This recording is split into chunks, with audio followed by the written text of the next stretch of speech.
there appeared in Paris the philosopher Descartes, accompanied by the figure of a beautiful woman?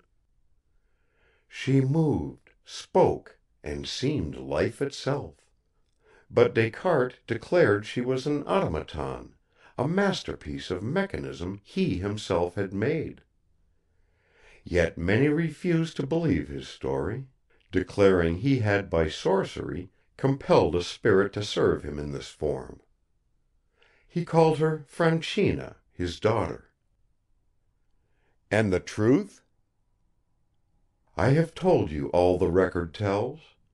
She was soon lost. Descartes took her with him upon a journey by sea, when, a storm arising, the superstitious captain of the vessel threw the magic beauty into the Mediterranean.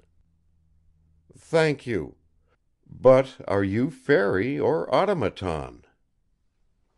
Do not laugh, she exclaimed with sudden passion.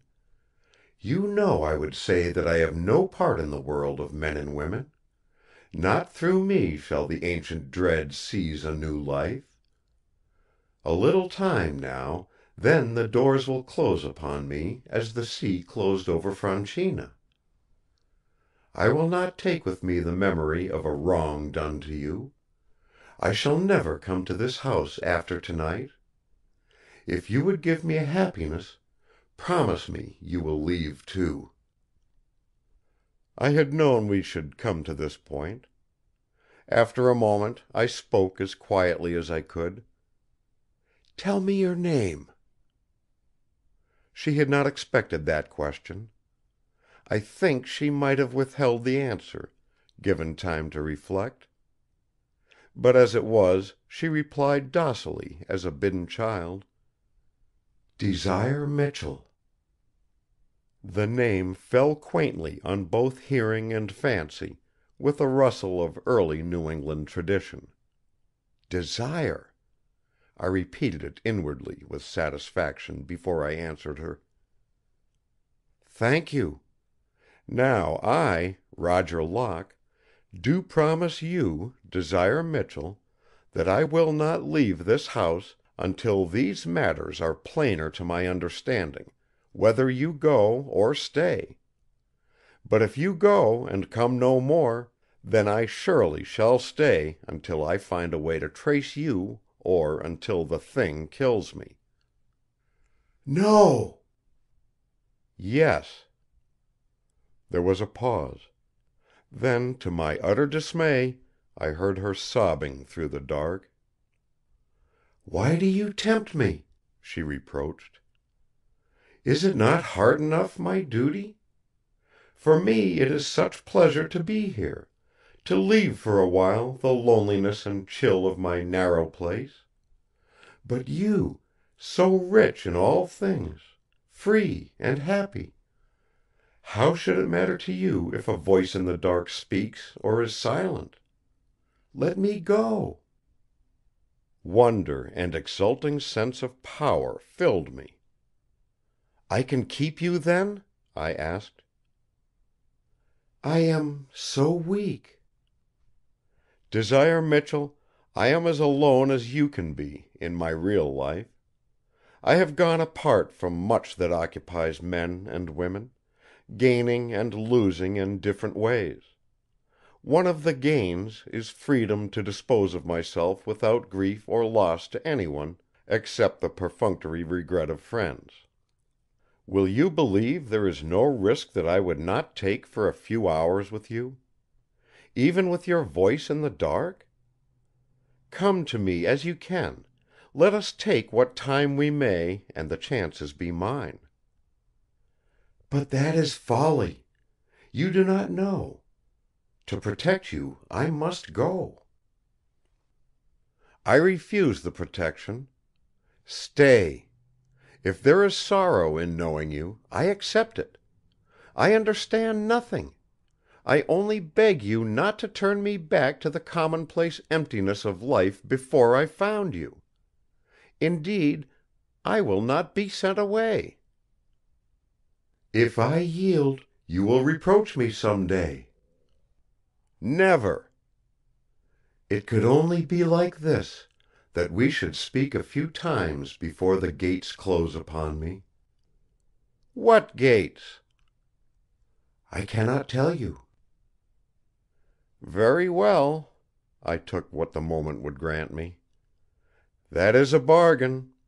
Yet what safety lies in secrecy between us? If we are to help each other, as I hope, would not plain openness be best? You will tell me no more about yourself? Very well. Tell me something more about the enemy in the dark whom I am to meet. You have hinted that It has a special motive for fixing hate upon me beyond mere malignance toward mankind. What is that motive?" "Ask me not," she faintly refused me. "I do ask you. My ignorance of everything concerned is a heavy drawback in this combat. Arm me with a little understanding. What moves It against me?" The pause following was filled with a sense of difficulty and recoil, her struggle against some terrible reluctance. So painful was that effort, somehow clearly communicated to me, that I was about to devour my curiosity and withdraw the question when her whisper just reached my hearing. "Jealousy." Jealousy? Of what? For whom? "For me." The monstrous implication sank slowly into my understanding, then brought me erect, gripping the edge of the table lest I forget restraint and move toward her. "By what right?" I cried. "By what claim? Desire Michell, what has the horror to do with you?" The vehemence and heat of my cry struck a shock through the hushed room distinct as the shattering of crystal. There was no answer, no movement, no rebuke of my movement. I was alone. With that confession she had fled.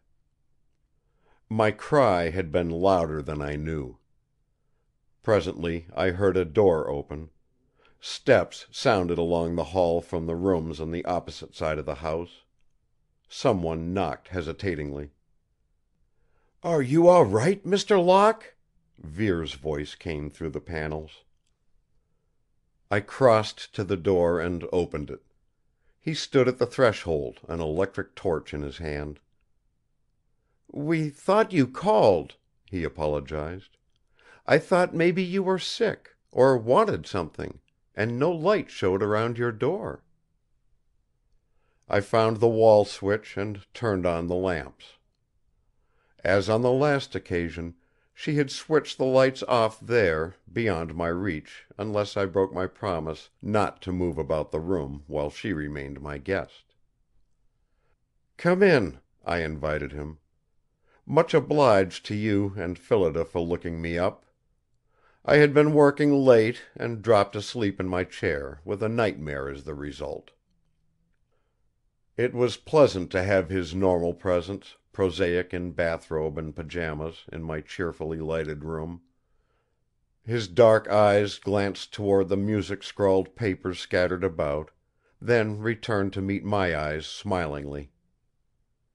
"We heard some of the work," he admitted. "Phil and well, I guess we were guilty of sitting on the stairs to hear you play it over. I never listened to a tune that took hold of me, kind of, like that one. We'd certainly prize hearing all of it together sometime, if you didn't mind." The warmth of achievement flowed again in me. I crossed to the piano to assemble the finished sheets, answering him with one of those expressions of thanks artists use to cloak modestly their sleek inward vanity.